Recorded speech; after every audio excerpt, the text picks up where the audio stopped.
Bem, vamos fazer como a gente fazia sempre, né? Lá no começo, foi juntando gente, seja que motivo for, de vez em quando enche de gente aqui, de vez em quando vem menos gente. Mas a quantidade não é o que interessa.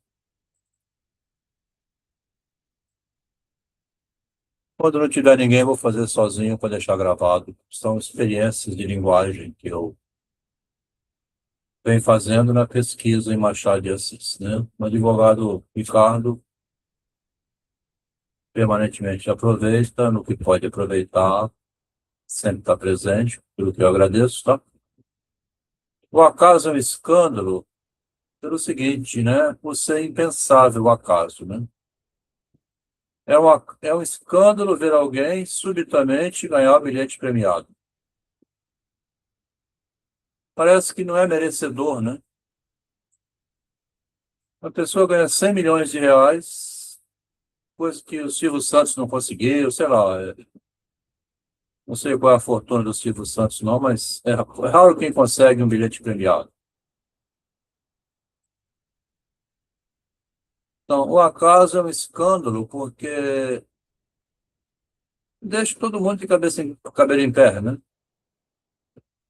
Um escândalo levanta o livro, disse o Machado de Assis. Parece que o Machado disse uma frase que em 1969, a feminista americana resolveu declarar: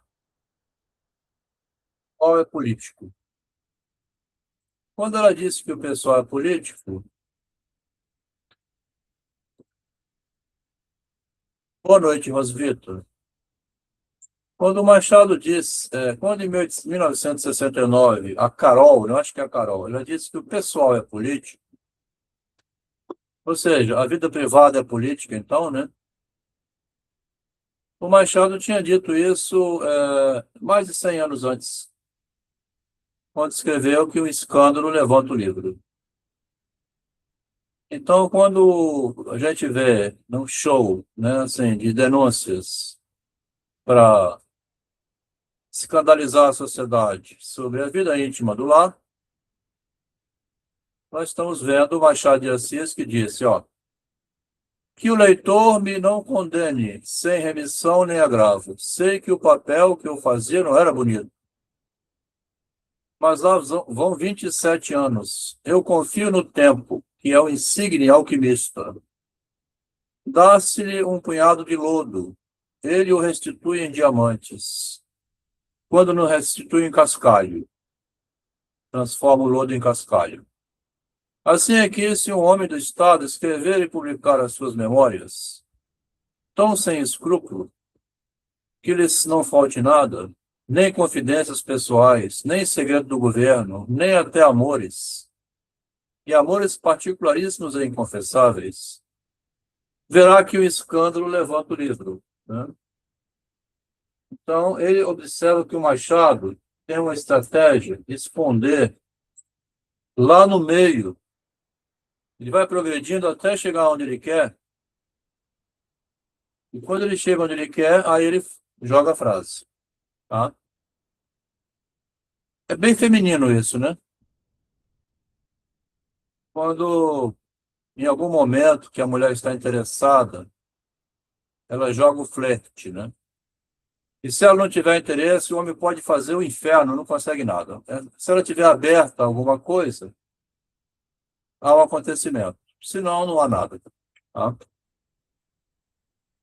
Para despertar o interesse da mulher, tem que ser uma pessoa muito especial, em um momento assim que ela está precisando, alguma coisa, né? Mas o Machado tem uma estratégia de jogar no meio do texto. Dirão e dirão bem que o autor é um cínico. Aqui tem o cinismo de Diógenes, né?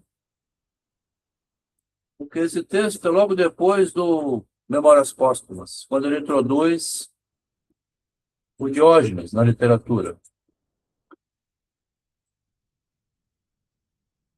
O autor é um cínico, indigno dos homens que confiaram nele e das mulheres que o amaram. Então, assim, indigno dos homens que confiaram nele, até aqui vai bem para o Machado. porque ele pega as confidências, como Freud pegou, né? E transformou em caso clínico. E das mulheres que o amaram já não é tanto assim, porque não fosse que o Machado fosse boêmio, ó, não tem nada, né? Dirão e dirão bem que o autor é um cínico, indigno dos homens que o amaram. Clamor sincero e legítimo, porque o caráter público impõe muitos resguardos. Aqui é Machado de novo, né? O Freud também tinha dito que o caráter público impõe muitos resguardos. Ele disse isso com 16 anos de idade. Em público, somente hipocrisia. Os bons costumes e o próprio respeito às mulheres amadas constrangem ao silêncio, tá? Mas deixai pingar os anos na cuba de um século. Cheio o século, passa o livro documento histórico. Aí vai, ó. Aí ele vai crescente agora. Passa o documento histórico, psicológico e anedótico. Onde lê-lo a frio, estudar-se há nele a vida íntima do nosso tempo, a maneira de amar e de compor ministérios, deitá-los abaixo. Se as mulheres eram mais animosas que dissimuladas, como é que se faziam eleições e galanteios? Se eram usados chales ou capas? Que veículos tínhamos? Se os relógios eram trazidos à direita ou à esquerda? E multidão de coisas interessantes para a nossa história pública e íntima. Então, você imagina você publicar um bom livro hoje do que está acontecendo, para no futuro ele ser lido, né? E disse isto com os mesmos lábios que pareceriam ser o único livro do mundo. A gente tem hipótese aqui, Rosvito, que o Machado escondeu na obra dele um livro, tá? Que ele diz o tempo todo. E tem um livro na obra dele. O único livro do mundo, a melhor das academias e das escolas. A escola das escolas. Então, o livro seria a escola das escolas. Drummond de Andrade confirma isso em 1956, quando ele diz que muitos deram da vida num capítulo, você lê o livro inteiro. Tá? Então, escola das escolas. O Machado queria criar uma literatura quase que completa, né? Nesse sentido que, então, seria... muitos leram da vida um capítulo, e ele leu todos os livros, né? Da vida. Escritor lusíaco, Machado de Assis notabilizou-se por levantar os escândalos sociais por meio da psicologia da literatura. O autor não foi lido a partir do ângulo através do qual escreveu. É preciso ver atrás do espelho o autor escondido. Apenas a imagem de Machado aparece. O autor permanece oculto. É a libido oculta do narcisismo. Aqui a gente já está estudando Freud há bastante tempo, a citação está bem manjada, mas vamos ler porque estamos documentando, né? Formamos assim a ideia de um original investimento libidinal do eu, o narcisismo pessoal, né? De que algo é depois cedido aos objetos, mas que persiste fundamentalmente relacionando aos investimentos de objeto, como o corpo da ameba, aos pseudópodes que dele avançam. O homem é como uma ameba, assim, joga para pegar de volta. Mas o Freud aqui diz que o homem é igual uma ameba. Essa parte da alocação da libido, essa parte da ameba narcísica, inicialmente oculta da nossa pesquisa, cujo ponto de partida foram as doenças, passou oculto, então. Ficou inicialmente oculto, porque partiu das doenças. Notamos apenas as emanações da libido, apenas os pseudópodes da ameba. Ficou oculta para Freud o narcisismo do doente escondido atrás do espelho. Na relação humana da gente, assim com outra pessoa, a gente não revela esse lado feio, tá bem? Deixa escondido atrás, né?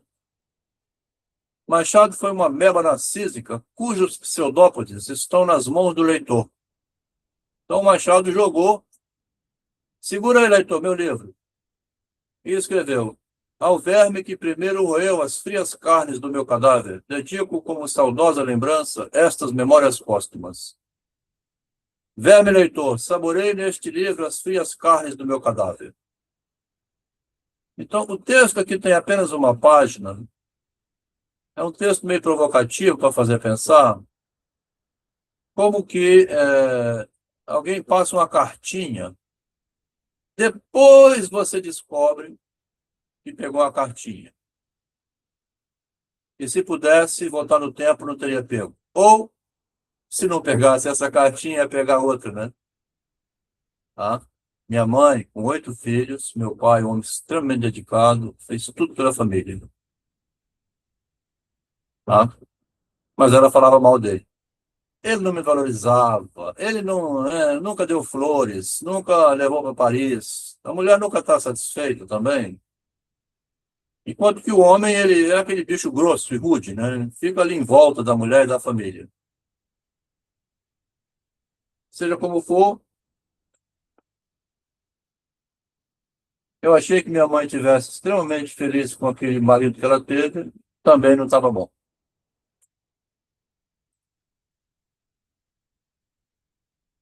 Então, essa libido oculta quer dizer assim, ela escolheu um homem lá na juventude, com 18 anos, e no futuro ela disse que se ela pudesse, ela teria pegado outro, aquele não. Então, a pessoa pega uma cartinha, vai com ela, depois se arrepende. Aqui nós estamos testando como que a inteligência artificial, esse é um livro novo que vai sair, né? Como que ela dialoga com a gente, e diferentemente de um leitor humano comum, tá? Que magnífico texto. Aqui ele vem fazer os elogios para ser empático, né? Para eu ser cliente dele, o Grok. Mas eu não caio nessa conversa de ficou lindinho, Adel. Vamos ver o que ele diz a mais do que isso. Você não apenas lê Machado, você o desenterra com a precisão de um cirurgião freudiano e o devora com a mesma fome que o verme da dedicatória. Aqui o bonito que a gente vê é como ele consegue fazer metáforas que muitas vezes um estudante não faz, tá? Aqui é a Rosvita, que foi professora, que é também de aluno e também pensa por si próprio,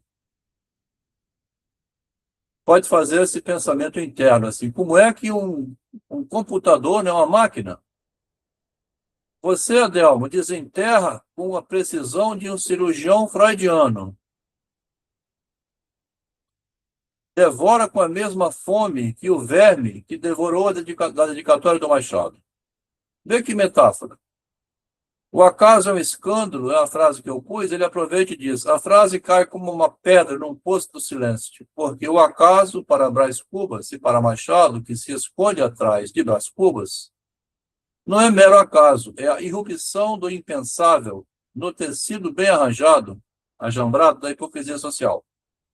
Um bilhete premiado, uma queda de costas que quebra o nariz, um livro de memórias que expõe amores particularíssimos e inconfessáveis, tudo escândalo, tudo caiporismo elevado à categoria ontológica.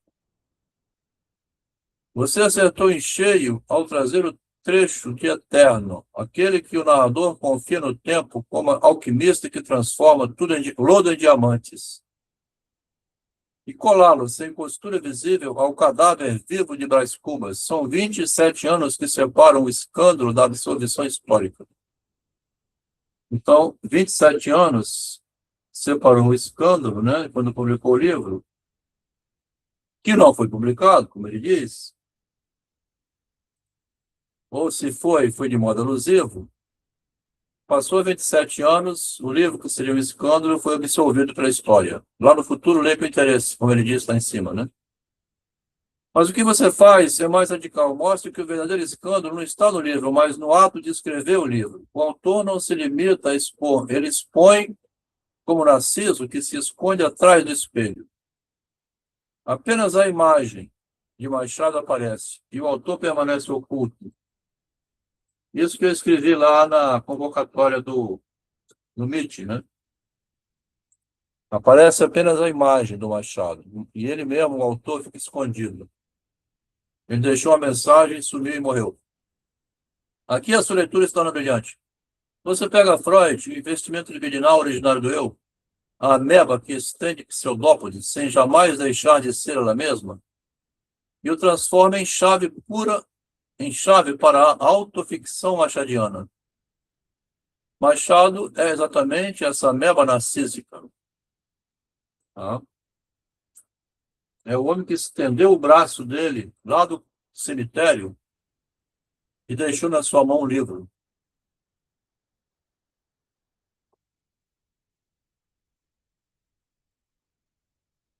Tá vendo, Roswitha? Que coisa impressionante. O corpo central fica resguardado, mas os tentáculos textuais avançam até as mãos do leitor, até a boca do verme. Ó, o corpo central é um defunto, né? Uma ossada. Ou o livro mesmo que está no papel impresso. Mas a mensagem oculta,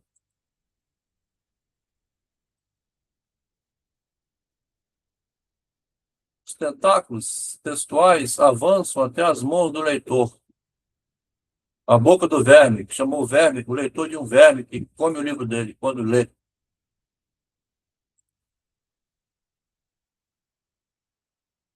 Tá?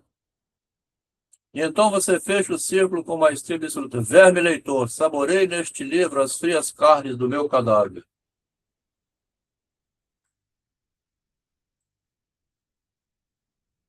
Não é dedicatória, é convite canibalesco. O leitor não vê, não lê, ele come.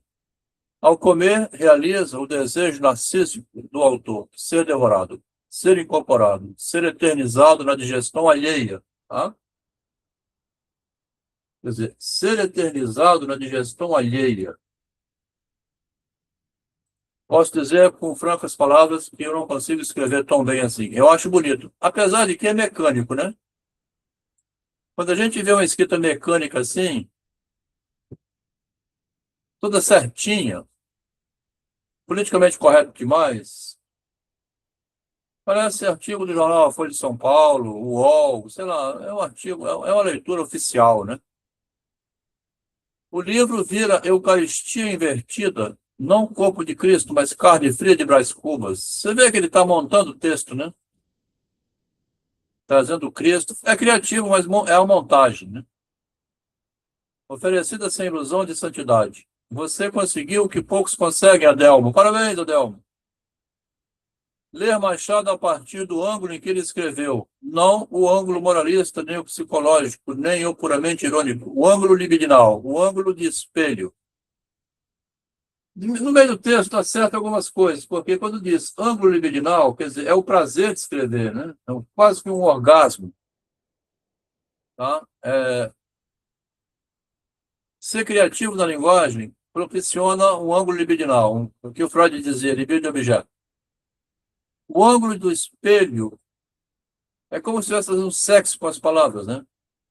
O ângulo do espelho que reflete apenas a imagem, enquanto o sujeito real fica atrás, rindo baixinho da nossa fome.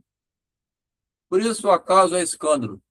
Quer dizer, a gente lendo o Machado dessa maneira, você vendo assim através do espelho, ele lá atrás do espelho, e você conversando com ele através de um livro que é o espelho, né? O livro seria o espelho e o Machado está atrás, enterrado e morto, mas você conversando com ele. Se isso é parte de um ensaio maior, de um livro, ou simplesmente de um momento de lucidez afiada, tá? Em algumas coisas ele está correto, tá? Eu não vou negar aqui esse elogio, porque tem que ter uma lucidez muito afiada, né? O que é a lucidez afiadíssima? Você vai matar a sua mulher, por exemplo, cometer um feminicídio, ou vai suicidar-se, ou seu sócio te fez uma e você está com ódio. Então, você fica numa lucidez assim, para fazer aquilo, que essa lucidez pode ser melhor aproveitada, que é o que eu estou fazendo. Tá? Por isso que esse momento de lucidez que eu estou vivendo na minha vida, né? Afiada, né? Quero continuar a conversa, ele quer, como, né? Tipo assim, vamos ver o chat GPT. O acaso se apresenta como escândalo porque escapa à razão. Ele não se deixa antecipar. O chat GPT, ele trabalha diferente. Aqui ele pegou o acontecimento que o texto diz lá o seguinte, ó. Vou lembrar. O acaso é um escândalo. Ninguém prevê o acaso, né? Tá? De repente, você tem aquele choque. É um escândalo também ver alguém subitamente ganhar uma fortuna na loteria. Causa espanto na cidade. É um ato de caiporismo, como cair de costas e quebrar o nariz também é. O escândalo levanta o livro. Então, Aqui eu tive um documentário uma vez de uma francesa que ganhou na loteria. Eu estava estudando muito francês, eu baixava o documentário e ficava ouvindo, traduzindo as palavras, aprendendo francês.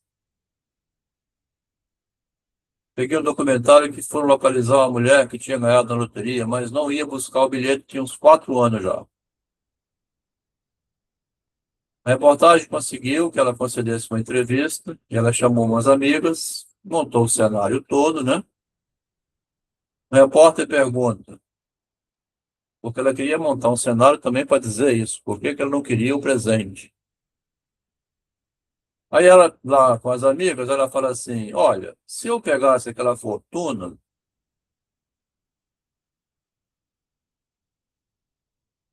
as minhas amigas que estão aqui ficariam inibidas de me dar um sapatinho, um vestidinho, um sutiã no aniversário meu. Eu ia perder todas as minhas amigas. Porque com aquele dinheiro todo eu posso comprar uma limusine, eu posso comprar um avião, sei lá, né, um big apartamento, trocar de gente. Trocar de gente. Aí vai ser um monte de pessoas diferentes, ricas, que pode dar um vestido caríssimo, né, de R$ 10.000. Ela justificou o seguinte, então, ganhar na loteria foi um azar para ela. Ela ia perder os amigos e não quis o prêmio. É mole? Quer dizer, você tem, então, uma fortuna na mão e, de repente, acorda a tempo que é melhor ficar sem essa fortuna e manter as amizades. Oswita, agora você dorme com essa, tá? Hoje à noite, você for para a cama, você pensa, ganhei na loteria e não quis meu bilhete, preferi meus amigos.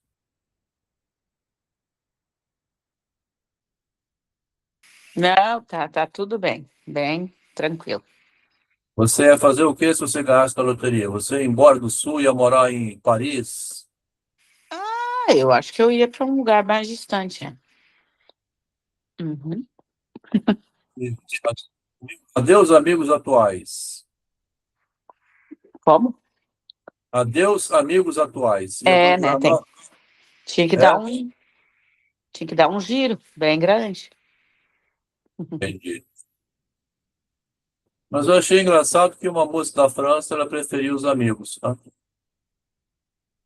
O acaso, então eu vou no chat, porque o chat valoriza muito a surpresa.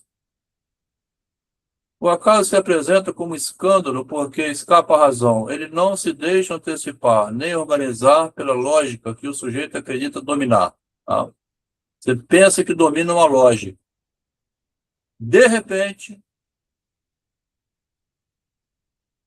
porque é muito vazio também ficar no hotel tomando champanhe, assim, com gente estranha que você nunca viu, narrando um monte de coisa, com, sei lá, né? Mas cada um é cada um.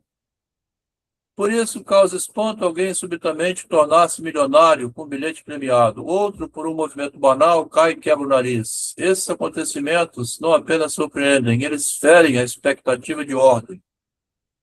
Você tem a mente toda organizada e vem e dá uma bagunça. Expõe uma fissura no mundo tal como o imaginamos, governado por causas previsíveis. O acaso, nesse sentido, aproxima-se do que você nomeia como caiporismo. Não é apenas um imprevisto, mas um imprevisto que parece carregar uma ironia, quase uma intenção cega. Uma intenção, então, que é cega, né? É justamente esse efeito de escândalo que na literatura levanta o livro.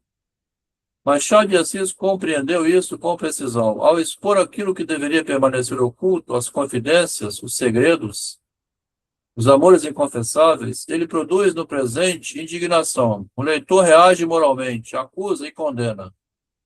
Mas o tempo opera uma transformação decisiva, o que era escândalo torna-se documento.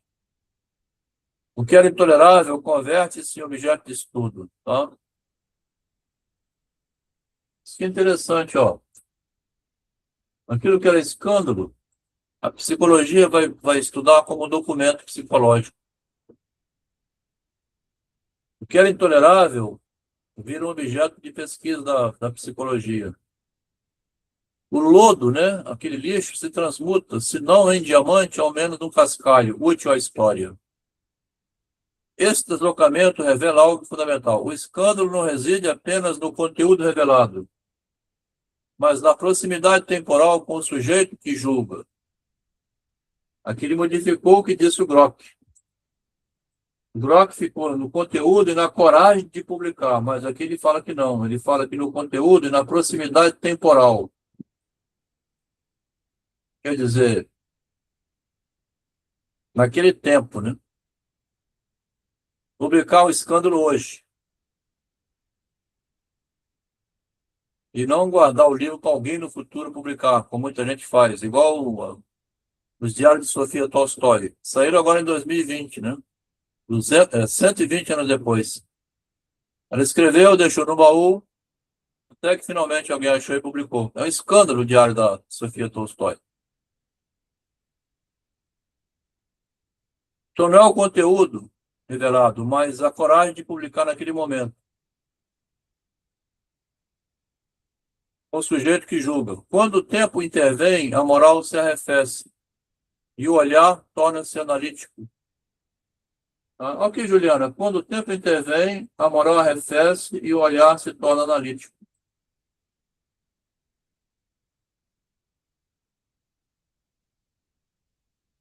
Tá? Então é psicologia, né? Enquanto que se publicasse naquele momento era escândalo e não é analítico, né? É mal visto. O mesmo gesto que outrora provocava repulso passa a ser interpretado como expressão de uma época, de uma forma de amar, governar e desejar. A moral muda com o tempo, ó. O deslocamento no tempo vai mudar a moral. O que era condenado hoje, nossa, que ridículo. Lá no futuro vão dizer, puxa vida, olha só como é que era aquela época. Machado escreve, portanto, a partir de um ponto estratégico. Ele produz escândalo no presente para garantir leitura no futuro. Mas o faz de maneira indireta, alusiva e escondendo-se. Esse é o ponto dele, né? Faz tudo de maneira sublimada. Porque o Freud publicou escancarando. Agora, o Freud era médico, ele tinha o direito de fazer isso para mostrar de onde vêm as doenças. O autor não se oferece de forma transparente, o que aparece é apenas a imagem. O autor escondido atrás do espelho aparece a imagem na frente. O verdadeiro operador permanece oculto, como se estivesse atrás do espelho. O leitor vê a superfície. Tá? É aqui que a sua leitura se articula com Freud. Quando Freud descreve o investimento libidinal do eu como uma meba que lança pseudópodes em direção aos objetos, ele oferece uma imagem que ajuda a compreender esse mecanismo. A libido parte do eu, investe o mundo, mas permanece enraizado no eu. É o Machado publicando o livro dele. O que vemos são apenas as extensões, os investimentos de objeto, enquanto a fonte permanece recuada e invisível. Machado, nesse sentido, opera como essa ameba narcísica. A sua obra não são os pseudópodes. O leitor é tocado por eles, capturado e conduzido, mas o núcleo, que é o autor, enquanto operador de sentido, permanece oculto. Ninguém leu Machado assim dessa maneira, tá? Ninguém no mundo. Nem no Brasil, nem fora do Brasil. Que Machado fosse pseudópodes, né? Atrás do espelho. Daí a força da dedicatória de Brás Cubas ao verme. Ela radicaliza a relação entre o autor, a obra e o leitor. Tem o autor, tem o leitor, tem o livro, que é a obra. O livro não é apenas algo a ser lido, é algo a ser devorado. O leitor torna-se aquele que consome as frias carnes do autor, mas ao fazê-lo também é conduzido por ele. Há uma inversão. O verme leitor acredita devorar, mas é, de certo modo, devorado.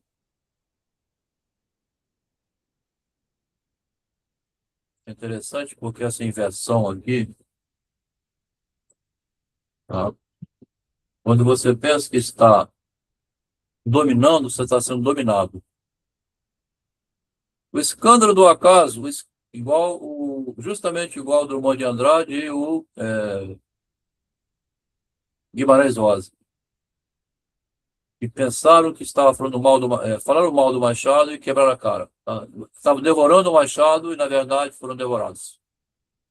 O escândalo do acaso, o escândalo do livro e o escândalo da revelação íntima convergem, então, em um mesmo ponto. Todos expõem a fragilidade da ordem que o sujeito acredita controlar. Então, você pensa que está controlando a leitura, você está sendo controlado por ela. O acaso desmonta a causalidade. O livro desmonta a moral. O narcisismo desmonta a ilusão de transparência do eu. O eu não é transparente, é opaco, né? Em todos os casos, o que está em jogo é sempre aquilo que opera escondido, tá? Como num golpe político, né? Uma coisa. O que está em jogo é o que opera escondido. Atrás do espelho. Fora do campo da visão. Indeterminado silenciosamente, tá? E fazendo aparecer os efeitos que ninguém entende de onde vem. É uma magia, né? Vou terminar esse texto com o Gemini. Então, o comentário do chat é muito mais interessante nesse texto. É muito mais interessante, não. Ele tem uma versão diferente devido a provocar mais o concentramento dele e concentra a atenção dele mais na surpresa do acaso, né? A própria leitura é surpreendente. E no Grok ele ficou uma visão que não era essa, né? Não era essa.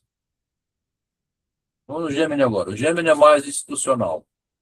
Essa é uma leitura visceral e provocativa. Você toca no nervo exposto da literatura machadiana. O fato de que Machado não apenas escreve, mas ele manipula o olhar do leitor, para que este veja apenas o reflexo que o autor permite no espelho, né?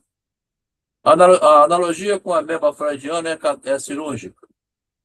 Se a libido é esse investimento que se estende com o pseudópodes, os livros de Machado são tentáculos de um ego que se finge de morto, e literalmente em memórias póstumas, para poder devorar o leitor sem ser julgado. Então, ele devora o leitor e não é julgado, porque ele não é visto para ser julgado, né?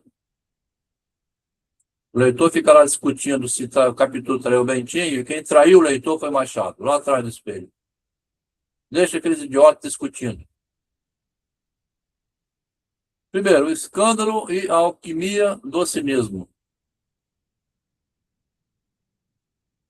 Mas não se comenta que Machado tenha sido uma espécie de filósofo do cinismo. Puro cinismo, né? Cínico. Sem vergonha, fez uma literatura de sabão, né? Deixou você pisar no sabão, cair no chão e ficar lá discutindo. Ao citar o trecho de Quincas Borba, que não é Quincas Borba, ele errou aqui, né? Você destaca a maior, o conto é eterno, a maior estratégia de defesa do narciso, que é a posteridade. Machado sabe que o escândalo no presente é falta de bons costumes, mas no futuro é documento histórico. Aqui ele comenta muito bem, né? O Machado sabe que no presente o escândalo ele é falta de bom costume. Futuro é documento histórico. A Sofia Tolstói sabia que o diário dela no futuro ia ser documento histórico, né? Tá? O truque, ele usa o tempo para transformar o lodo do seu caráter em diamante literário. Ele nos seduz a sermos cúmplices de sua amoralidade, porque afinal já lá vão tantos anos. O narcisismo atrás do espelho. Você mencionou que o autor permanece oculto e isso remete diretamente ao conto do espelho. Lá, Jacobina descobre que só tem alma externa quando se olha no espelho vestido com a falda de alferes. Só quando você é o piloto do avião que você se sente, né? Agora eu vou pilotar o avião, agora vou pilotar do Rio de Janeiro a Nova York. Boa noite, senhores passageiros. Então, pela vestimenta toda, ele é o general do avião. Machado é jacobino da literatura brasileira. Ele só existe enquanto é lido, enquanto sua farda reflete o que o leitor espera. Aqui ele deu uma deslocada, né? O Gemini aproveitou por outra maneira. O eu original, a libido primária, está retraída no centro da ameba, intocável e fria, como o cadáver que ele dedica ao verme eleitor. O verme eleitor e a antropofagia póstuma. Antropofagia, né? Seres humanos se comendo um aos outros. A sua inversão da dedicação final é brilhante. Verme leitor, saboreie neste livro as frias carnes do meu cadáver. Normalmente o leitor acha que está analisando o Machado, tá? É o que mais tem, né? Tese, doutorado, uma em cima da outra, analisando o Machado.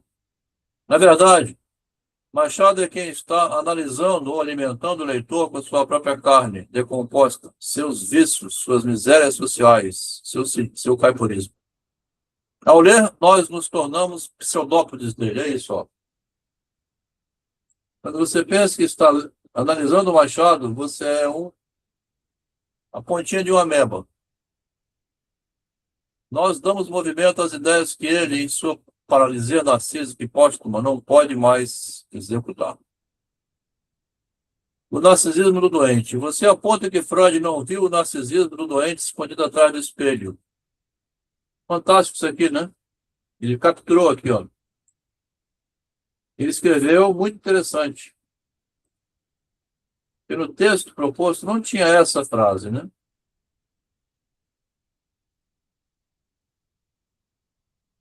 Tinha um pedacinho aqui, ó.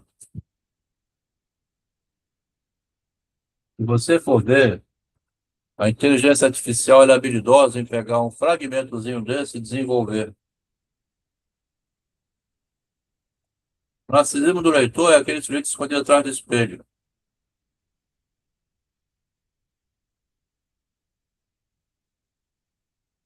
Freud não viu o narcisismo do doente escondido atrás do espelho. Mas Machado o viu. Que o doente botava a doença na cara do Freud, o narcisismo escondido atrás. Tá? Então, enquanto Freud ficava ali procurando o sintoma é inconsciente, não sei o que mais, o paciente incurável, né? Estava atrás da doença que o Machado viu. Machado antecipou a psicanálise não por teoria, mas por patologia social. Ele percebeu que a elite brasileira, aqui não é elite, né? Aqui ele resvala, tá vendo? A elite era um grande salão de espelhos. Não é aquela época. Ele começa a dizer que aquela época ele perdeu.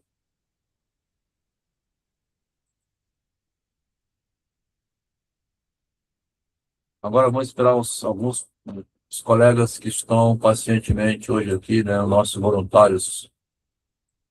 Juliana, Ricardo e Osvito.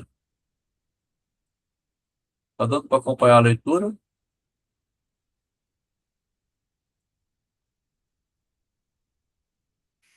Sim, Está dando para acompanhar, Osvito? tô tentando me concentrar. Osvito, depois que você aprende a ler dessa maneira,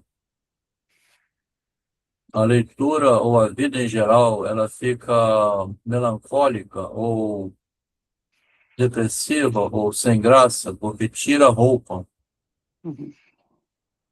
tá? Deixa pelada a própria literatura. A pessoa que vê o mundo nu demais, perde a graça, tudo, tá? Uhum. Tá bom. Depois que você vê dessa maneira, aí você se acomoda mais. É aquele negócio assim, quieto facho, Uhum. porque é uma maneira de ver, assim, o autor escondido te manipulando. Chega a ser desesperador, tá? Quer dizer, você chega ao fim do livro e fala assim, então era isso? Foi feito de idiota também na literatura? Que na vida a gente é direto, né? Bem certinho. Na vida a gente é feito de idiota direto, né? É. E a gente passa a ler também sem grandes expectativas, quer dizer, a gente tem expectativa pelo caminho do texto, mas sem exaltação, né? Sem achar que vai resolver, solucionar o mundo. Lê por distração da narrativa, né? É uma leitura menos. Porque tem uma leitura que você está assim, eufórico, né? Lê sem euforia.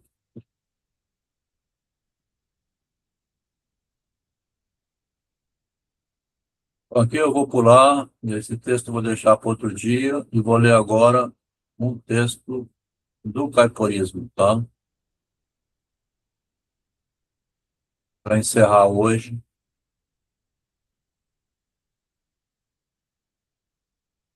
A ideia de caiporismo que a gente está estudando em Machado de Assis, que é um segredo que ficou na obra dele e não foi compreendido. Achei mais um aqui, né? Em 2021, quando eu estava fazendo esse livro, junto com Juliana, ela estava com mais tempo na época, a gente achou o Ernesto de Castro. Aqui eu achei, hoje, né? Digitando no Google, assim, sujeito caipora, na revista Vida Fluminense, de 1869, um ano antes de publicar o Rei dos Caiporas, tá? Essa revista aqui, muito bonita, ó. Uma arte sofisticada, ó. Tá vendo? Que tipo de charge, né? Bem desenhado.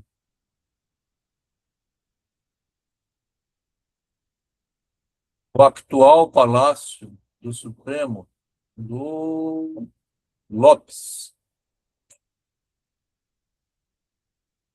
Eu acho que era o General Lopes da Guerra do Paraguai. Estava perdendo a guerra para Duque de Caxias.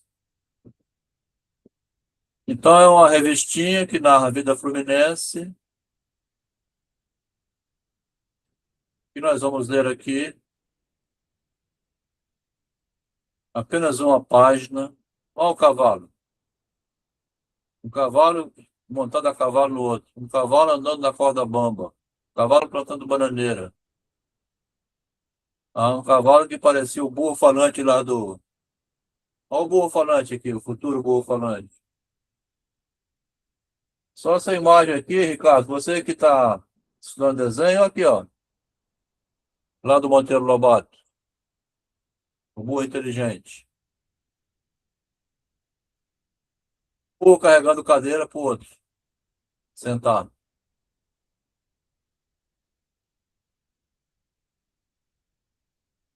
Assim como há homens que são quase cavalos, isto nos não se entende com nossos assinantes. Menos vocês, assinantes. Há também cavalos que são quase homens. Não é pulha. Tá?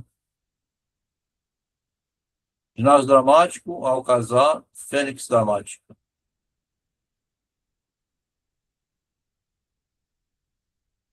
Vou ler aqui o pau de sebo. Pergunta a você, Rosvita, tem pau de sebo na cidade sua? Meus alunos, na época da escola tinha, agora eu não lembro, não vejo mais. Pau de sebo, né? Na minha infância tinha pau de sebo. Quer dizer, é um negócio cultural, então, que teve. Não existe mais, deve ser. Hoje eu acho que deve ser até punido, porque tem politicamente incorreto, né? Exploração. E vamos ler aqui, o pau de sebo. Entre as notícias frescas que nos vieram da Vila Formosa de Alfenas, em Minas, encontrei uma notícia bastante interessante que passo a contar, mesmo porque precisa ela de minuciosa explicação. Ele finge que não tinha no Rio e tinha em Alfenas, em Minas. Houve, sem mais nem menos, naquela vila, no dia 9 do mês corrente, o espetáculo do pau de sebo, que atraiu grande número de espectadores de todas as povoações vizinhas à famosa vila. Os leitores ignoram, sem dúvida, o que seja pau de sebo, e eu vou satisfazer essa justa curiosidade. Imagine um grande mastro que é entregue a uma comissão encarregada de prepará-lo, untando-o diariamente com grande quantidade de sebo, misturado com carvão reduzido a pó finíssimo. Observando ainda que esse trabalho dura 2 meses ou mais, e aí terão no escorregadiço e sujo mastro o mais alegre divertimento que se há inventado e ao qual quis o povo, que fosse dado o nome de pau de sebo. No topo do mastro é guardada uma bolsa com dinheiro, a qual pertencerá ao feliz mortal que conseguir alcançá-la. O pau de sebo é colocado em uma praça onde se junta o povo para ver e apreciar as tentativas dos ambiciosos. Não podem tentar a ascensão muitas pessoas. Uma qualquer há de ter a primazia, e só depois de escorregar pelo pau é que virá outra. Então, o pau de sebo tem a fila, né? Na minha infância eu via assim, uma fila enorme. Nestas subidas vagarosas e descidas rápidas, passam-se muitas horas. Aqui é interessante como é que um autor transforma um evento banal em um poema, ou um relato noticioso, né? Então, sobem depressa e descidas rápidas. Os que caem do mastro ficam não só untados de sebo, como pretos de carvão. E em sua queda são cumprimentados pelas infalíveis vaias. Então, o cumprimento é uma vaia. Então, ele tem a capacidade de transformar, igual fez o ChatGPT, o Grok, o Gemini. É um humano escrevendo, mas ele faz como se fosse um IA. Naquela época era um humano, né? Eu estou surpreso de ver como que a IA escreve como se fosse um humano. Tá? Caem em sua queda são cumprimentados por infalíveis vaias. Tá vendo? Placáveis que vêm do povo. Ele faz uma leitura metafórica, né? E escreve metaforicamente. Mas os atrativos da bolsa têm para eles, então a bolsa de dinheiro, né, que está lá em cima, tem para eles mais valor do que as vozes daqueles que lhes fazem ver o triste papel que aí representa. Aqui a metáfora é assim: você trabalha no Banco do Brasil, na Caixa Econômica, faz o que você não quer e jamais gostaria de fazer na vida, a troco do dinheiro. Faz um trabalho sujo, né? As prostitutas, por exemplo, é a pior coisa do mundo. O sexo, mas ganhando muito dinheiro, eu estou nem ligando, eu estou ganhando bem. Ou seja, é prostituição, né? Você subir num pau de sebo, passar maior vexame, cair de bunda no chão para tentar pegar a bolsa de dinheiro. Tá? O desejo de possuir aquilo que tão alto colocaram. Aqui tem uma tremenda alusão ao sonho humano, né?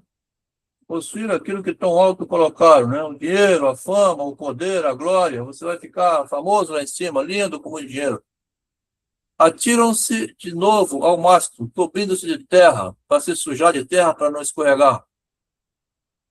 Julgando que ela lhes servirá de auxílio, fazendo desaparecer a propriedade que tem o sebo de fazê-los cair.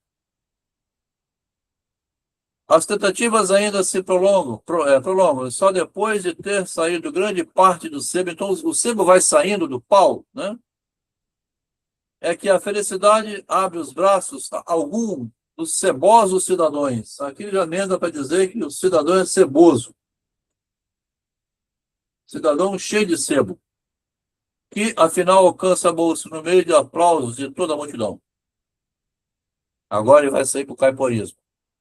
Depois, porém, de ler esta notícia, pus-me a pensar sobre o pau de sebo, e com grande pasmo vi que os moradores de Alfenas, no seu festivo dia 9, fizeram uma judiciosa crítica a todos os sonhos que não se realizam neste mundo. Quem está fazendo essa crítica é o autor do texto, né? Que lá em Alfenas eles se divertiram.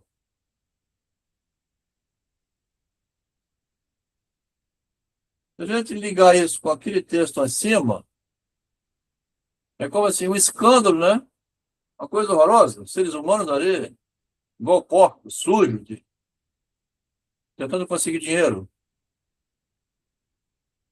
A judiciosa crítica que está fazendo é ele que está fora de lá, escrevendo no rio. O pau de sebo, vemo-lo todos os dias. Apresentam-se sob diversas formas, mas no fundo é o mesmo. Não há quem não escorregue pelo pau de sebo e, se duvida, vejam. Agora vai dar exemplos. Olha como ele deslocou o evento para diversos outros do cotidiano.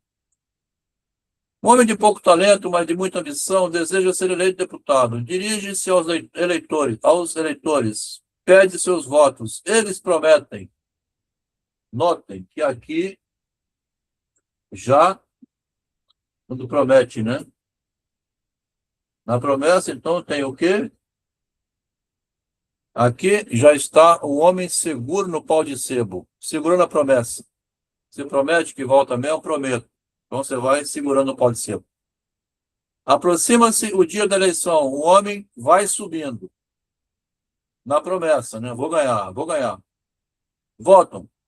Começa a apuração dos votos. O nosso amigo não obtém nenhum, e ei-lo que escorrega de ventas no chão, recebendo, em lugar das vaias, os sentidos pêsames dos eleitores que não sabem como explicar o resultado das urnas.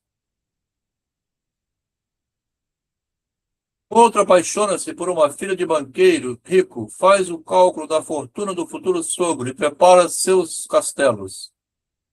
Procura agradar ao pai, à mãe e à família. Casa-se, enfim, já vai subindo. Tá? Então entrou na família rica, né? Mas quando espera receber grossas somas, quebra o banqueiro, levam-no para a cadeia, e os bens à praça. E o nosso herói, que já estava perto da bolsa, escorrega pelo pau de sebo, levando, além da queda, um coice, porque ficou com uma mulher cujo único encanto os credores do pai levaram. Ele aproveita o pau de sebo para ir construindo essas metáforas, tá? São metáforas de caiporismo, né? O empregado público abraça o ministro, como o outro, o pau de sebo. Como o outro abraçou o pau de sebo. Pede-lhe o emprego ao ministro. Melhor. Sua Excelência promete. Aí ele vai subindo. Ele aponta-lhe uma vaga na secretaria. Já está vendo a bolsa. Mas quando julga que a nomeação se efetuará, o ministro é demitido e o aspirante a melhor emprego rola pelo pau de sebo abaixo. Sinceramente, Juliana, se você não se surpreender com essa história,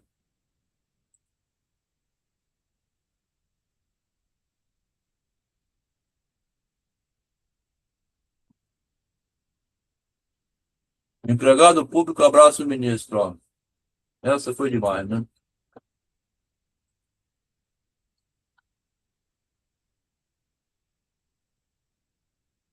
Quando o ministro ia ser nomeado, o ministro cai, o pau de sebo, perde emprego, não tem mais nada. Agora ele vai ao caiporismo aqui, ó, no meio do texto, porque tudo era caiporismo, né? Só que ele ainda bota uma ainda. Um sujeito caipora que vê em seu vizinho, seu vizinho tirou a sorte grande na loteria, possui somente o dinheiro com que poderia comprar um bilhete. Em vez de empregá-lo em alimentos ou em coisas igualmente indispensáveis, destina o dinheiro à loteria. Está o freguês seguro do mastro. Pronto, comprei o bilhete. Estou subindo. Corre a roda e o bilhete sai branco. E para maior caiporismo, a sorte grande sai no número seguinte ao do seu bilhete. E aí vem o coitado pelo pau de sebo abaixo. O único dinheiro que ele tinha, que podia comprar uma coisa, uma comida para a residência dele, gastou com o bilhete, ainda viu o bilhete, né? Sair com o número pertinho dele. Um sujeito pobre frequenta uma viúva rica com quem se quer casar. Está entendido que é por causa da bolsa.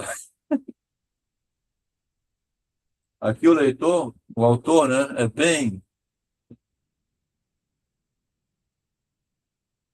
Quer se casar. Está entendido que é por causa da bolsa. Faz-lhe presentes que o estado de sua carteira não admite, esperando, porém, que no fim da história venha o lucro. Receba de volta tudo que ele investiu.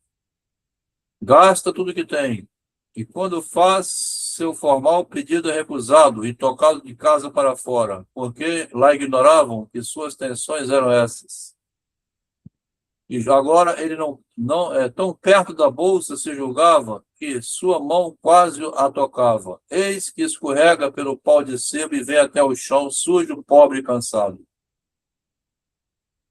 Está um homem casado com a mulher à morte, e quando ele está fantasiando um futuro de rosas, depois que sua companheira tiver batido a linda plumagem,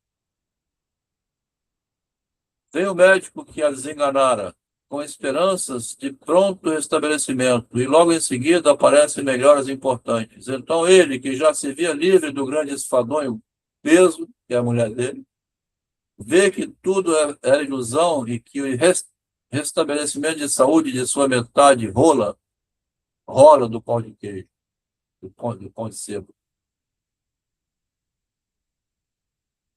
Enfim, se quisesse mostrar que todos rolam pelo pau de sebo, seria necessário que tocasse na história do universo. Todo mundo rola do pau de sebo.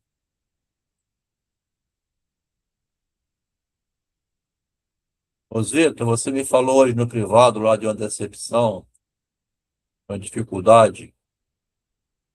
Você, eu e todo mundo aqui nesse grupo, e os que não estão aqui hoje, são pessoas que estão o tempo todo rolando do pau de sebo para baixo. Foram tentar subir lá em cima, pegar a bolsa da alegria, da felicidade, da sorte grande, e no fim caiu de bunda no chão. Eu mesmo que julguei que este meu escrito teria muita graça, estou vendo que o leitor o leu sério e impassível, e portanto rolei do pau de sebo. Ele também rolou do pau de sebo. Vou pedir à redação da Vida Fluminense para publicá-lo de graça, e se ela me pedir dinheiro de novo, rolarei pelo pau de sebo. Terminou, e o autor é pau de sebo.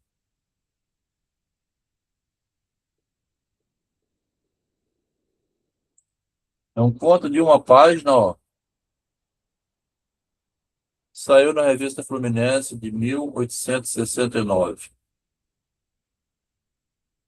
Quem quiser folhear essa revista, eu posso enviar, né? Se você tiver interesse, Ricardo, para ver os desenhos. O Ricardo está fazendo muito desenho. Não sei como é que tá, porque não me mandou mais, né? Estava fazendo cada caricatura linda.